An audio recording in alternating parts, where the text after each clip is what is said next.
Well, hey everyone, welcome back to another episode of the Holy Donuts podcast. Joined today by Drew Friedrich, the Chief Operating Officer at Operation Blessing. Super excited for this conversation and just so grateful to have you on today, Drew. How you doing? Good, Matt. I'm great, man. Thanks for having me. I'm excited to talk to you. And, I'm a marketing guy by trade, but I'm in operations now. So I'm excited to kind of scratch that marketing itch and talk about nonprofit work. It's awesome. I love it, man. Okay, so let's start there then. Like you bring it up, right? That's a kind of a wait, what kind of question, right? So Operation Blessing, you've been there, sounds like about a year as their Chief Operating Officer. How the heck does someone go from marketing to operations? Generally, That's not the path that most Christian nonprofits are going to promote from within for. So how did that happen, man? Tell us a little bit about your story with Operation Blessing, and then maybe a little bit about why marketing into operations. Sure. Yeah, so this is actually my second stint with Operation Blessing. I was here 11 years ago working on our United States hunger programs in a very different role where I was kind of crafting some marketing messaging, but it was really for our vendors like the Coca-Colas of the world, the Nature Valleys, all these guys. And I just felt like I wanted to go do something else. So I kind of went and cut my teeth in a for-profit marketing agency and spent some time there. And then as I was praying about it, I wanted to do work that really mattered and felt like God was kind of calling me back to ministry. And so there's a group that we're kind of a sister ministry with here called Orphans Promise. And they help orphans and vulnerable children all over the world. And so I came on board to be their director of marketing and got to spend 7.5 years really kind of helping to build that brand. But it was a really small team. And so I was part of a leadership team of 4 that was making kind of all the operational decisions for the organization. So even though marketing was my day-to-day responsibility, I kind of got to learn firsthand on the job training. Hey, this is how you run an organization. This is how you hire people. This is how you budget. This is, all these various pieces. And at the same time, when COVID hit, we're all in faith-based nonprofits that are donor supported. I wasn't sure what the economy was going to do. And I had a chance to go back to school. So I went to get my MBA and learned a lot of business in the classroom as well. And so literally I finished my MBA on like a Wednesday. I was offered this job on a Friday. So it's kind of like the fastest turnaround from degree completion to hire ever. But, I really think when I came, I had a guy who I love on my team who was like, it's kind of weird to put a marketing guy in an operations role. But I think oftentimes what happens with operations guys is the marketing piece is what gets left out. And for me, if you're a growth-minded executive and you're a growth-minded nonprofit, it's the storytelling that makes all the difference. You know what I mean? You can do all the operations you want, but if you can't tell your story in a way that gets people excited about giving to you, it doesn't really matter. And so I feel like starting with marketing and bringing in the operations training and experience along the way was kind of the best path to the seat that I'm sitting in now, and allows me to really see things from both perspectives. That's amazing. Well, and like most people are probably going to resonate with in Christian ministries and nonprofits, like sometimes it's kind of like all hands on deck, and it's just, hey, I know this is in that other tasks as assigned portion of the job description that just so happens for you to be like an operations director, right? And oh yeah, other task is assigned. Okay, so I love that you're coming from a perspective of, hey, listen, operations, yes, but like growth mindset with marketing on that. Operation Blessing is obviously a big organization, right? Like many people listening to this will have heard of it. Yes, very complex global organization. Talk to me a little bit more from a marketing, put your marketing hat on for a minute, but operations is going to have some of this too. How do you all balance the complexity and sophistication you have to have, right? When you're that big of an operation with the simplicity of clear storytelling, like really not overthinking the audience sometimes and what they need. Can you talk to me a little bit about how you all approach that, even philosophically from, okay, we have to be complex, but also we want to be simple in the way that we do some of this? Yeah, I think that really is kind of another benefit of having a marketing guy sitting in the seat that I sit in, because when I came, marketing was kind of an afterthought. So in other words, we want to do our programs with excellence, and we still want to do our programs with excellence. But it goes all the way back to how we budget. Right? What are the things that we want to accomplish and why? We want to make an impact and change people's lives, but we also need to be able to tell that story, report well to our donors. So we have to begin thinking about how we're going to tell that story early on in the process, not late. Oftentimes if we plan all this stuff out and our programs are very complex and our reporting is great, but it's very sterile, only numbers driven, we're not generating stories from the field, then our fundraising team sits over here going, I'm scraping the bottom of the barrel to be able to tell people about this work that we do that's incredible. And we see the life change, but I need to be able to tell people that. So I think it's really getting the fundraising marketing folks around the table with the program people in the same room and talking about, hey, we want you guys to do the best water projects that you possibly can, but include us so that you know what our needs are from the fundraising side. And we can help you as you design your program know, hey, these are the 3 things we want to be able to talk about from this particular project. How can we build that into the reporting process? How do we build that into our team in the field, thinking about, okay, we're looking for stories at the same time that we're delivering this clean water or this medical aid or this food, you know? So I really think it's that idea of starting collaboration earlier rather than later. If you try and fix it at the end when it's already done, you can't go back and change the recipe. So we got to fix the recipe early on, and then it produces the right results. And that's great because I love that you're, from an operations perspective, able to get marketing into the conversation more with programs, because my gut says, and tell me if I'm wrong here, you're probably going to collect a lot of stories that you may have missed if you had gone on the back end, right? And tried to Absolutely. say, oh yeah, we had all those great reports. Can we find a story from that, right? Versus, Sure. hey, we're doing the work. We know we're looking for stories about life change because of this. I'm just guessing that your field staff is collecting so many more stories and hitting all of them as opposed to, or 90% of them, right? As opposed to losing out on a lot of stories that are just awesome opportunities.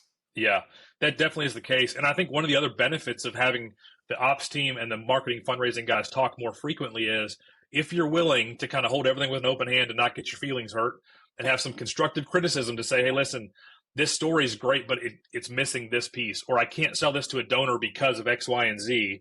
Could we consider this in the next one? Or does this information exist? My donor asked me this question. Maybe we can answer that question about every project we do. I think those are the conversations that really bear fruit and lead us to better growth in the future. And oftentimes we kind of tiptoe around each other. And it's like, well, this is my lane and this is yours, and we should never really cross. And everybody has their own responsibilities. But if we aren't all pulling the rope in the same direction, we're not going to get there. And so I just think, everybody hears that idea. We're all fundraisers. And it's true. At the same time, we're all part of the same organization, and we need the whole organization to grow. We're raising more money so we can help more people. You know what I mean? So for those two to not talk to each other makes no sense, but oftentimes that happens.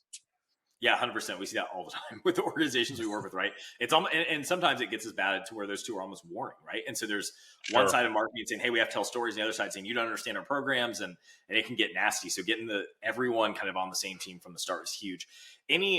Feel free to go into this as much or as little detail as you're comfortable. Any specific things that you put in place as a leader for your team, like actual strategies or systems or processes to help that storytelling collection and the communication flow work well? Are there any things that you guys use that you said, hey, this worked really, really well for that process? Yeah, it's actually one that we're kind of just starting. So maybe check back with me in a year and I'll let you know how it's going. But what I identified was kind of like an internal PR gap. In other words, all this information's coming in and various people need it in various roles and places, but there's nobody kind of coordinating that and making it available or putting it in a format that's easily accessible. And so again, just putting the stories into one platform isn't enough if nobody knows how to access those or how to then turn those into marketing materials or how to donor proposals. So we've got an entirely new department with one person assigned per half of the world into our US programs. And their whole job is it's called strategic communications.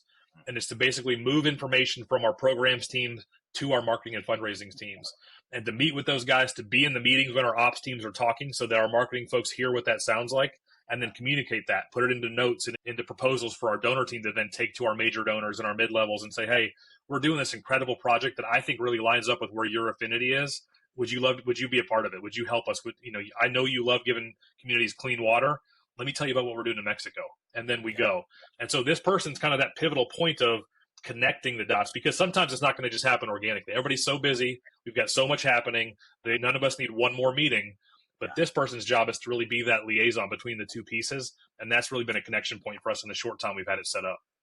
That's amazing. Yeah. Sometimes, like, one of our internal mantras here at Shares, we often say, like, sometimes a process is a person, right? Like, we talk about processes and systems. Like, is that really a process we need, or is that just a person we need to do that? Sure. And that sounds like you guys found that solution with putting that strategic communications person in place. Okay. Pivot a little bit. Yet again, go into the complexity, simplicity part of this, though, and your background in marketing and storytelling. Help me understand how you're thinking through, everyone in nonprofit space. I just got back from a conference that I love where it's data-driven insights. Everything is data. But then on the other hand, you have some of the soft stuff of storytelling, anecdotes. Like, well, I'm hearing this, and we know as leaders that sometimes you're picking up on things that maybe you can't find somewhere in the data, but everyone kind of feels the momentum or feels that. How do you try to balance that as a leader, that data driven versus storytelling, more of the soft elements of what you guys are doing with your marketing and your donor engagement? I know this is probably going to sound oversimplified, but I really think it's a communication piece, because the thing I say to our teams in the field, we've got 33 locations around the world where we work out of these offices, but also our teams here at headquarters supporting those groups is nobody knows your projects like you do. If you're our health programs manager, you know what we're doing. And so if I'm never talking to you, or our executive team is never hearing reports from your group, we're not going to know what's happening. And all we're ever going to see is data and reports. And, that there's a place for that now, don't get me wrong, but it can be very cold, and it often doesn't move the needle in terms of the heartstrings for donors who want to be a part of what you're doing. So for us, I give board reports 4 times a year, and my board reports are not just numbers driven. In fact, we spend as much time, if not more, telling stories and sharing impact, because we want our board to know, hey, when you approve our budgets, we're actually doing the work, and here's proof of that, And so a lot of that, even with that position I mentioned before, that strategic communications kind of internal PR, it's also making sure that they're the ones kind of looking at application, at reports that are coming in, and with reports, also the stories that come in, and we're coordinating all that information up the chain and kind of across, so that everybody's hearing that information on a regular basis. I just think stories is the key into everything that we do. And again, I love data as much as the next person. It helps us make wise decisions. We need to know if we're making a change in a community, where do we begin and where are we now? And we're trying to get better at that piece of it. But the stories happen every single day. And if our teams in the field understand the goal is to communicate that back to headquarters, then I think the whole organization begins to understand we are pulling that rope in the same direction. And you're an extension of what we do at HQ. It's not separate. It's not like we have our Philippines office and our headquarters office and we're 2 separate teams. We're all part of one larger organization. Yeah. Man, I love that. I love that. Just that unity of everyone on the same page. Hey, we're all moving in the same direction. We're all one team here. We just have different roles within it, right? And there's got to be different. Well, and that's on a good day. That's how it's supposed to work. Some days it's not always as unified as we want, but like that. We're heading in that direction, so. Awesome. I love it. Okay. So something that I wanted to ask you specifically about, and this is not a common question that I ask to folks on this podcast, but because you sit in a marketing seat and also a senior C-level, right, like operations role, help talk through a little bit some of the tech stack infrastructure. I talk with a lot of marketing directors who are really frustrated with their executive team because they're saying the tools that we have just don't work. Like there's so many gaps. There's so many things that are broken that are preventing us from engaging with our donors in a really thoughtful, really good way, that's smart, that's efficient, and all this kind of stuff. And yet they feel sometimes helpless because they're like, well, my hands are tied because an IT guy 4 years ago selected this for me and had no idea what's going on in marketing. And now I'm stuck with it forever, and C-level won't support us to change. Like, help people out there in the marketing seat see from the C-level operations, like maybe what they're not seeing when it comes to some of their MarTech infrastructure, how they can better ask for the things that they need. This is just such a common thing that we hear from marketing directors. Sure. They're frustrated with the tools that they use a lot of times. They feel like leadership won't give them the tools they need to get the job done. Yeah, I get it. I've been in both seats. When I was the marketing guy, I was the one fighting that battle, Yeah. I think what I've found in this seat is you do have to sort of balance both sides. In other words, I've got a budget that I've got to present to the CFO every year, and he's got to say yay or nay, and the board's got to approve it. And so no matter how bad I want that $100,000 piece of software, if it's not in the budget, it's not in the budget, Yeah. At the same time, I know as a marketer where we're being inefficient. And so if my job is to improve our operations and we're inefficient in this area because the technology is holding us back, then I think that's really my job to go fight for my team and say, hey, we have to have this if you want us to do X, Y, and Z. And we're doing some of that. Even, again, that strategic communications role that I mentioned is going to work with our teams to figure out what do you need platform-wise? What do we not currently have? Or how do we use what we do have differently? Because ultimately, at the end of the day, if we're spending an extra 10 hours a month or 10 hours a week, let's just say, kind of combing through stuff that's not easy to use or not easy to get to, we could hire somebody for that role. You know what I mean? Or we could just get more efficient and not have to go pay benefits and do all these other things and spend the time to hire and recruit. Yeah. So I think we have a lot more talent in-house than oftentimes we're leveraging because the technology is holding us back. The other thing is it's a very competitive world that we live in, as you know. I mean, there are nonprofits, seems like on every street corner at times. Yeah. And everybody's doing great work. We love that. There's enough money to go around for everybody. That's kind of a myth nobody believes, but there's enough money out there for all of us. But if we aren't talking to the right people the right way, personally, we're not being efficient with our time, the timing of our messages, and the distribution of those things, I think we kind of put ourselves behind the eight ball. So I see both sides, and that's really, again, I think a benefit for me, feeling like I've felt the pressure of feeling like I just can't pull it off with this equipment. Like this technology is not enough. Right. And at the same time, recognizing when you do have efficient, email capabilities and fundraising, giving page capabilities, how much time you save, even just in terms of soft costs and time spent by your people, you do save a lot of money. The other thing I would say just kind of quickly is, and I fight this battle with our CFO, who's a tremendous guy. We have a great relationship, but he's got his job to do and I've got mine to do. We need to be mindful of the fact that when we put people in marketing seats, especially when we've got a good fundraising director or someone who's overseeing that piece of it, those are revenue generating positions. And so it's not the same as saying, I need to go put an engineer in the field over here, which is also important. I'm not knocking that. We need engineers to do incredible work and to do it with excellence. Yep. But if I hire a fundraiser, that position will pay for itself in 12 months if we do a good job, if it's strategically placed. You know what I mean? Yep. And so I think the tech and the right people, and even the tech being thought of as a fundraising tool that'll generate revenue in the process and pay for itself, is really the way that I frame it when I go to the CFO and say, hey, we've got to do this because we're falling short in this area. We're not raising enough money, or we're not able to personalize this message or segment this audience. And if we can't do that, then the fundraising is going to fall flat, and nobody wants that. Yeah, absolutely. I would be curious to hear your feedback on this too, because one of the things that we've kind of observed as we work with organizations is that sometimes it's not even just a tool limitation or a budget limitation. There are just, let's call it organizational undercurrents that prevent change from happening with tools or systems or processes, because there may be one person, I'm not going to say what department they're in, but there may be one person who is saying, no, we're never going to do that, or they're blocking change, or they're blocking progress for another team. And the C-level is often aware of those sort of personality dynamics and those undercurrents of the organization that are honestly just cultural, organizational realities that maybe you as a marketing director don't really see, right? You don't see that person who's been with the team for 10 years. It has their unique quirks and their unique history. And, well, we can't do this because that person's really important to our mission on what they're doing. And there's so many other things that go into it that are even soft skills sometimes that actually affect weirdly, like your tech stack or something like that. That's something that you've seen from time to time in your experience.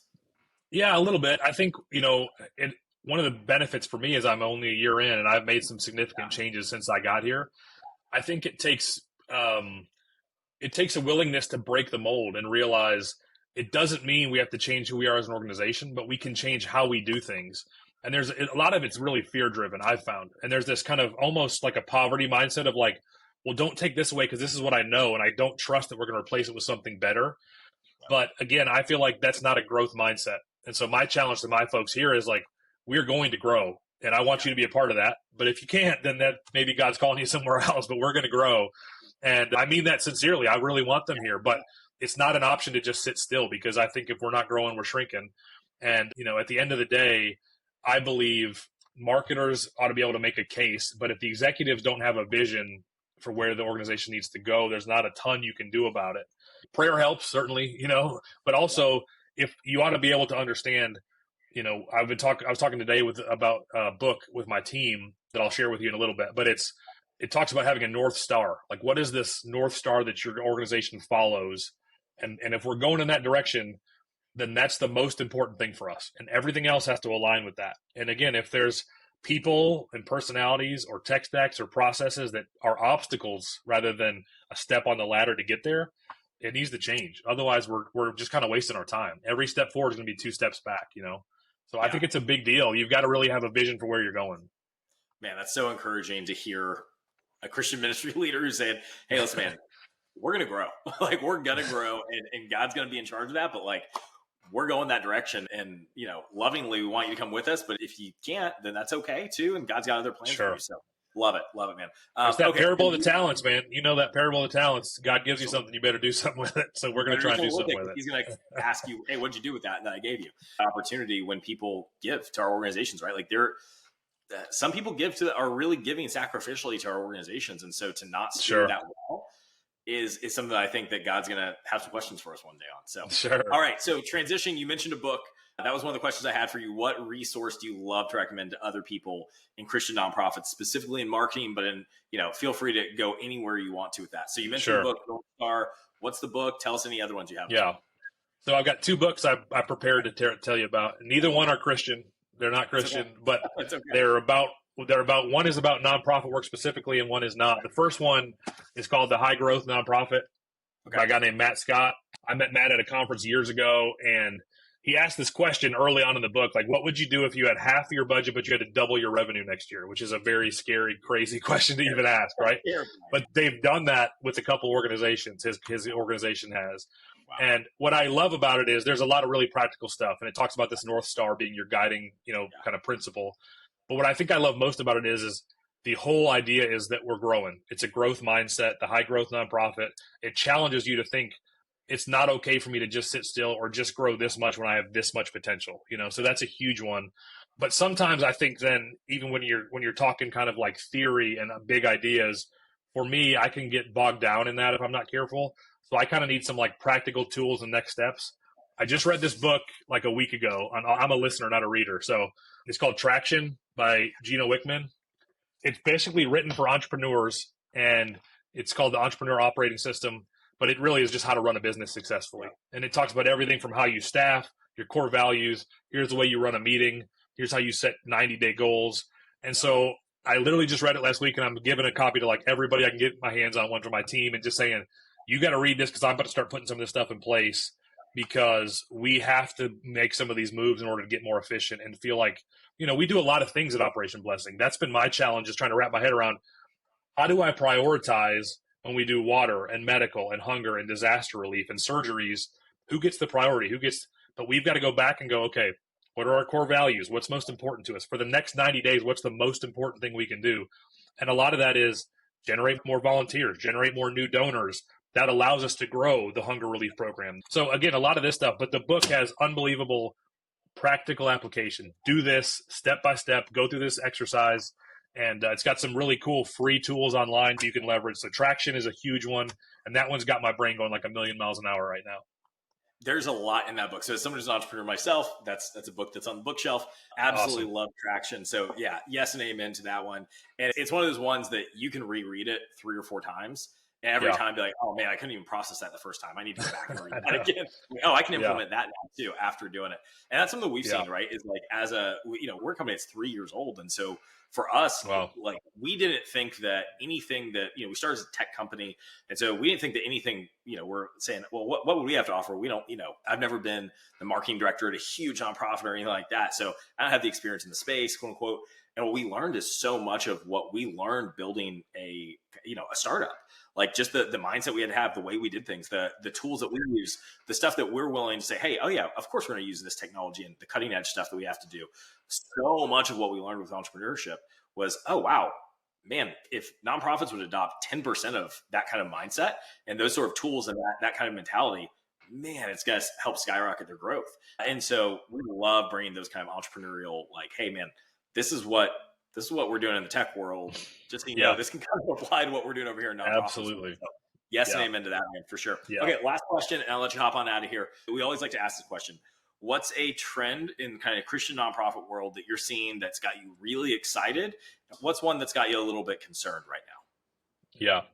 I'll start with excited because it's top of my mind, and it's been something we've been talking about a ton here.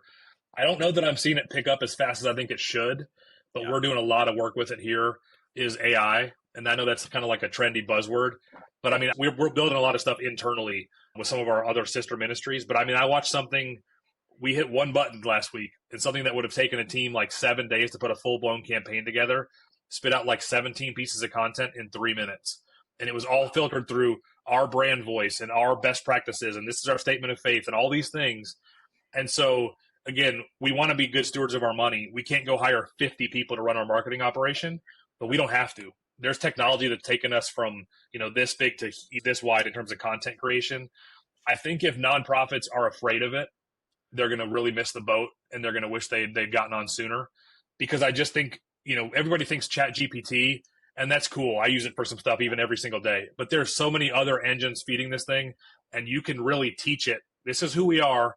This is how we sound. This is what we talk about. This is what we believe. Help us craft our message to this audience specifically. Learn about our audience first, then help us craft the message. We're going to really lean into that here and be an early adopter, I hope, because I think if we don't, we're going to really regret it in a couple of years. So that's a big one. I guess the other one, if there was something that concerned me, I think there's this, I've seen it firsthand. There's this idea that ROI on digital marketing is like the only thing you can measure success by. And I keep listening to all these various discussions and having talks with my teams about the fact that, like, if you are not marketing on every channel and engaging with donors on every channel, you're leaving money on the table.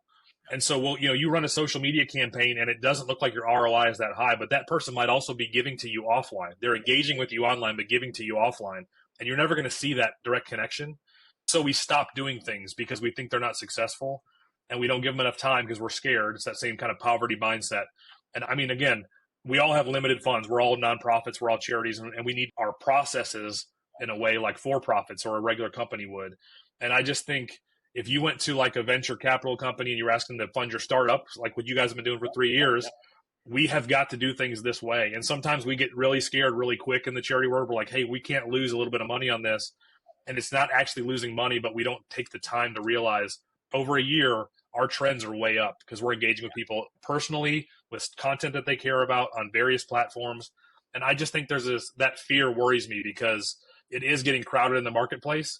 And we've got to kind of dig in and go, hey, I know this is going to work. We've got to get better at the content and the storytelling, the impact reporting. If we do that well, it's going to pay off. And I just think people get scared too easily and kind of back out of it. And I'd hope they'd stick in there and kind of fight for it a little bit.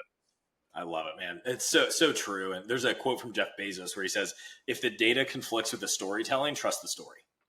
And I love it. Because the whole point is like that data, to your point, there's so many constraints on the data that we're seeing, right? Like sometimes, to your point, we're not given enough time.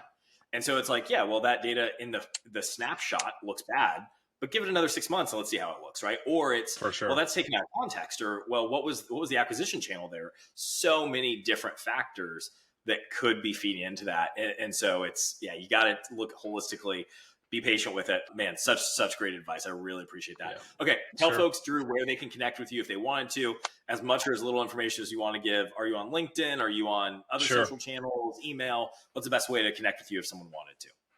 Yeah, LinkedIn's a great way to do it. I'm on LinkedIn. I don't post as much as I'd like because I just get busy, to be honest with you. But I love talking marketing, business, operations, charity stuff on LinkedIn. I'd love to hear from you. Go to ob.org. ob.org is where you can find out about Operation Blessing. Connect with us on social, our YouTube channel, all that good jazz. But, we try to do the best job we can of telling our story on those channels. It's a great way to find out. Very cool. Well, thank you so much, Drew, for the time today. Really enjoyed the conversation. I know this is going to be a blessing to folks who listen to it. And really, really excited for what the future has for Operation Blessing as you all consistently continue on that kind of high growth nonprofit mindset. Cool. Hey, thanks, man. I appreciate it, man. Good talking to you.